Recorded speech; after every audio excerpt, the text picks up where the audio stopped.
कब तक पहुंच पाएंगे हम? मार्ग का क्या भरोसा अंगराज, कदाचित कल प्रातः तक या मध्यांक तक या फिर संध्या भी हो सकती है। नहीं, हमें शीघ्र पहुंचना होगा।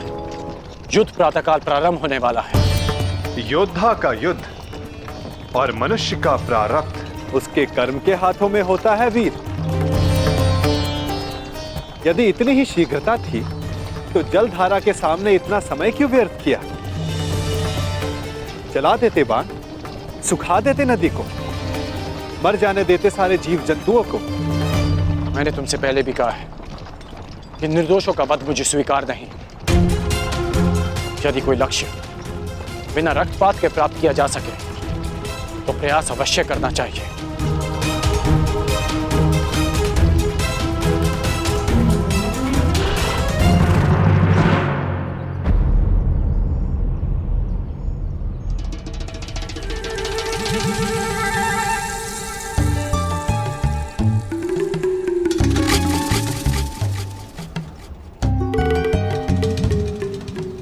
अरे अचानक ये क्या?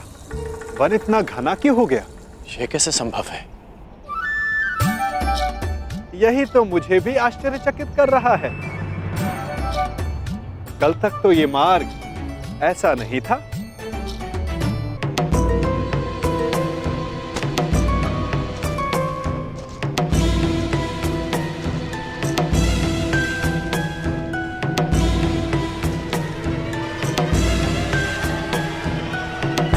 अंगराज!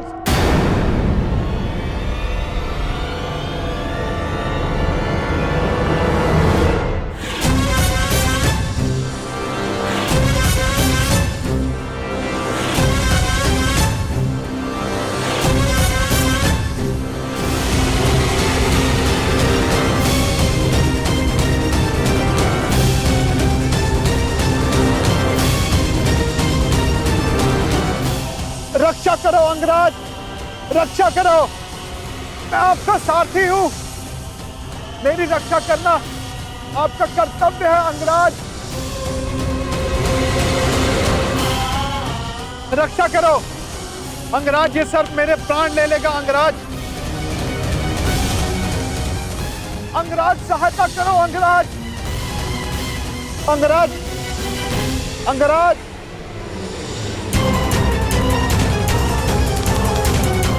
अंगराज, ये सर्प अपनी कुंडली कसता जा रहा है अंगराज।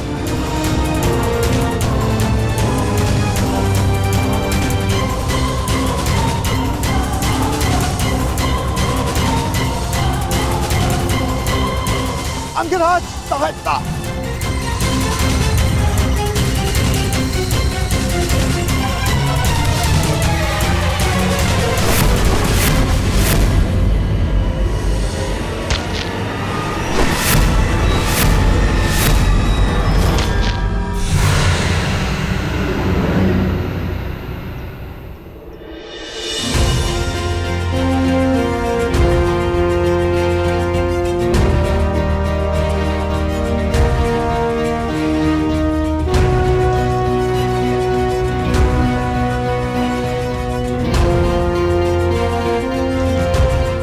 ठीक हो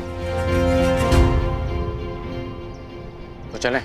जलधारा के जीवों को नहीं मारा, परंतु इस सर्प का वध कर दिया। क्यों? तुम जीवित रहना नहीं चाहते क्या? निस्संदेह, परंतु वो सर्प भी जीवित रहना चाहता होगा अंगराज। मेरा तात्पर्य ये है, अभी कुछ ही देर पहले रक्तपात से बचने वाले, शांति और अहिंसा का समर्थक होने वाले अंगराज इस समय भिन्न व्यवहार क्यों किया? क्यों उस सर्प का वध कर दिया? क्यों अशांति की? क्योंकि परिस्थितियां भिन्न थीं। हाँ, मैंने उस सर्प को मारा क्योंकि उसने तुम पर आक्रमण किया। शांति भंग उस सर्प ने की, मैंने नहीं।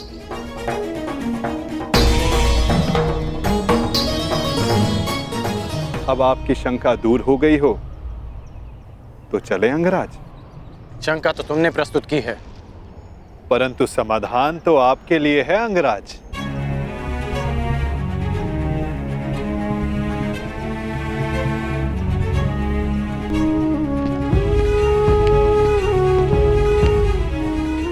वास्तविक शांति और मिथ्या शांति में अंतर कर पाने की योग्यता, दृष्टिगत से परे देख सकने की क्षमता जो तुम में है, वो हर मनुष्य में नहीं होती।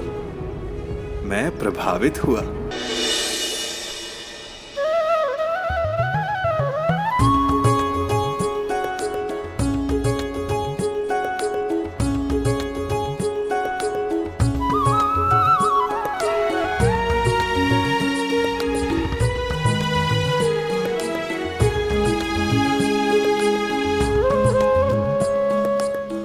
ये पात्र कहां से आ गया?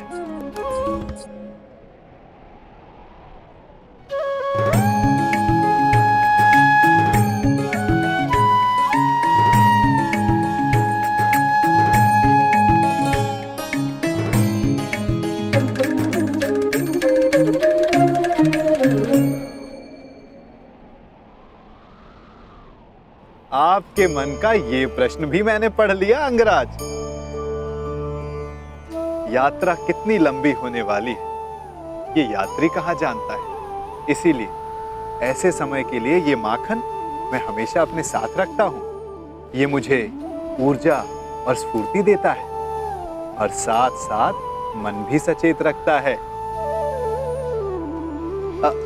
खाओगे? खा लो। ठीक है, तुम इतना कह रहे हो तो खा लेता।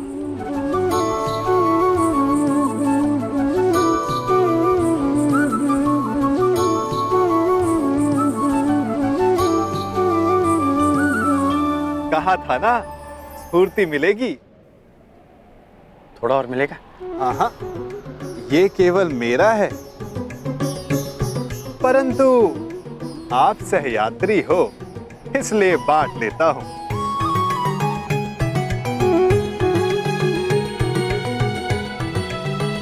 कभी सुना है आपने कि माखन और दूध में शत्रुता हुई है? इस बात का क्या तात्पर्य है मैं समझा नहीं। क्या पूछना चाहते हो? यही कि वासुदेव कृष्ण से युद्ध करने क्यों जा रहे हो, जबकि समान गुण वालों को मित्र होना चाहिए। अच्छा, हम दोनों में क्या समानता है बताओ?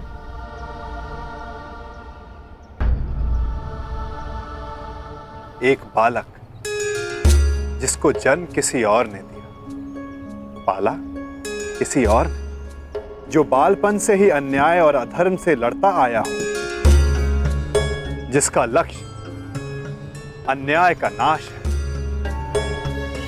जिसने प्रेम किसी से किया और विवाह किसी और से करना पड़ा, और अब धर्म संस्थापन के लिए अथक परिश्रम कर रहा है।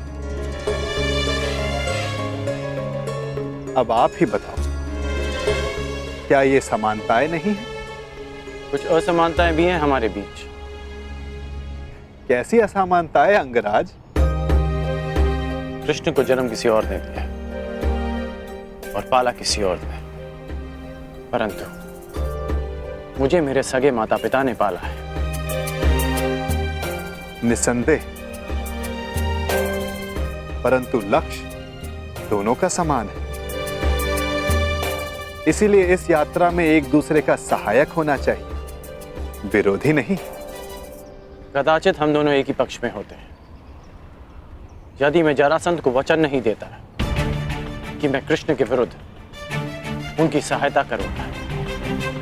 युद्ध में सम्मिलित होने का वचन दिया है या कृष्ण के विरुद्ध युद्ध करने का अंगराज?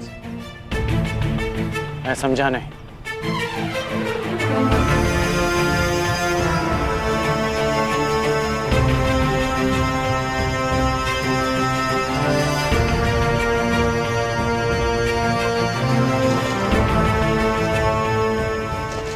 जिस प्रकार आंगन में बीज बोने से पहले यह जान लेना चाहिए कि उससे फल मिलेगा या कांटे, उसी भांति वचन देने से पहले सावधान रहना चाहिए।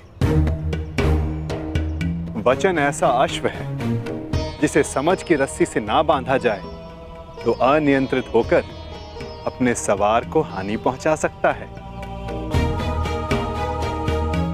क्या आप जानते थे कि जरासंध वचन में आपसे कृष्ण के विरुद्ध युद्ध करने की मांग रखेंगे?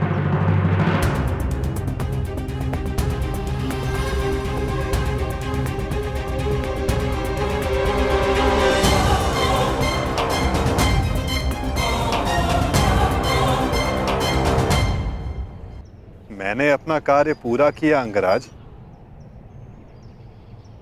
आपको समय पर युद्ध क्षेत्र पहुंचा दिया मैंने।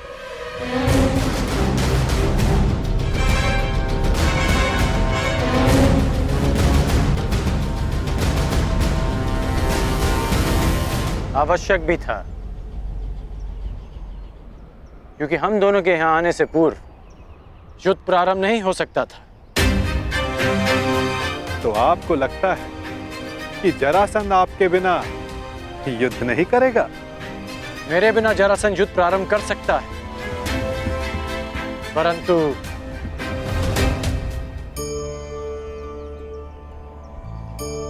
परंतु क्या? कहे दीजिए अंगराज।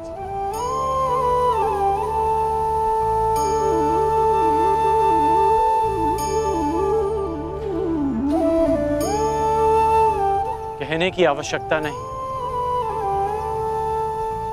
सारथी हैं आप, सचेत भी हैं, तो अपने रथी का मन पढ़ लीजिए। सारथी का कार्य पूर्ण हुआ, परंतु रथी की तीसरी परीक्षा अभी शेष है।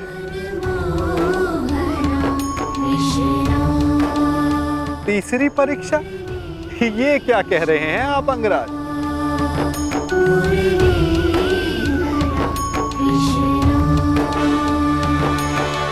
वही जो आप ना समझने का अभिनय कर रहे हैं।